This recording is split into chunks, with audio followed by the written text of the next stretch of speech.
Les pêches difficiles, ça a toujours été mot dada.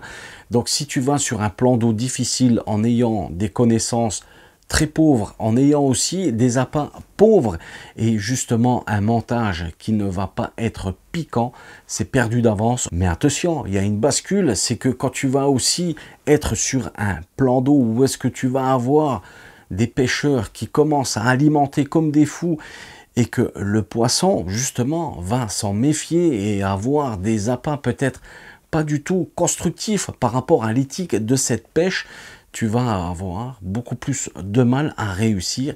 Et c'est ce que j'ai toujours aimé faire. Et si tu me connais et que tu es pas d'accord avec ce que j'ai pu faire, ce que tu as pu voir, et si tu as même pêché avec moi, mets-le en commentaire et je me ferai un plaisir de te répondre par rapport à ces objectifs qui sont propres à chacun.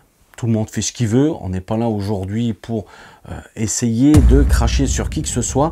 Mais voilà, on s'est mis dans l'ambiance de Pâques, c'est ce week-end et je vais ouvrir, voilà, enfin, des parties techniques où est-ce que il faut être beaucoup plus réactif sur les plans d'eau et tu ne peux pas juste venir avec un paquet de bouillettes d'une marque renommée en te disant c'est bon. C'est pas mal ces chocolats là, ça donne envie de les dévorer. On va rester dans la partie passion, on va rester dans la partie obsession. J'ai toujours essayé de garder cet équilibre, malgré qu'il arrive des moments, tu es beaucoup plus dans l'obsession que la passion. Il ne faut pas tout perdre non plus dans la vie et garder certains repères.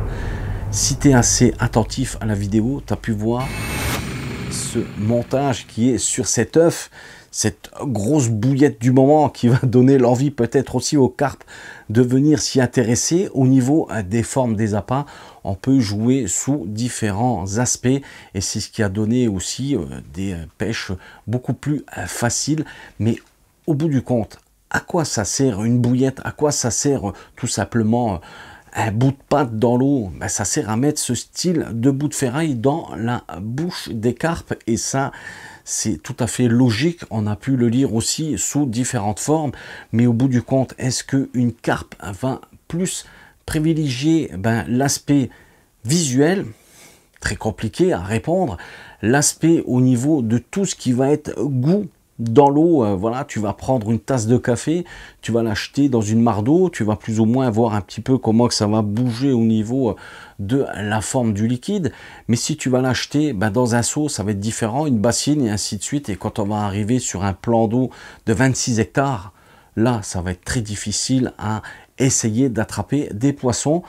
Car on aura aussi le cou qui va être nettoyé par du blanc, aussi bien par des carpes. Donc il faut que ça pique, il faut que ça rentre dans tes propres mœurs et attendre comme ça un week-end où est-ce qu'il ne s'est rien passé et juste juger sur ses propres appâts ou alors sur ses propres croyances du fabricant, c'est très compliqué. Donc il va falloir rester vraiment basique, rester le plus simple par rapport à ces approches et essayer d'être le plus constructif.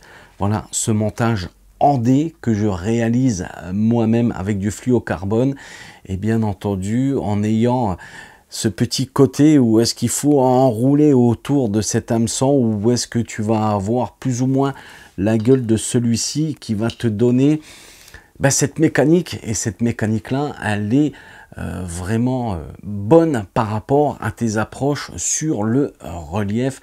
Ce montage là, si je le prends et je le jette là juste derrière chez moi dans le canal, est-ce que tu crois que par rapport à ce que je te dis là, je vais réussir à attraper des carpes? Il faut rester les pieds sur terre, reste bien dans tes waders et essaye vraiment de construire ta propre pêche par rapport à tes propres expériences. Moi, il m'a fallu 26 années avant de réussir à passer la barre des plus de 30. Je suis un mec comme ça dans ma vie. Une fois que j'ai réussi ça, j'ai voulu passer à autre chose. Et pourtant, aujourd'hui, je te parle encore de la carpe. Est-ce que je suis encore autant passionné? Est-ce que je sais que la vie, elle est tout simplement éphémère et je suis parti sur d'autres horizons? Et ça, on le verra très vite avec Sissi l'impératrice en extérieur pour parler vraiment mécanique.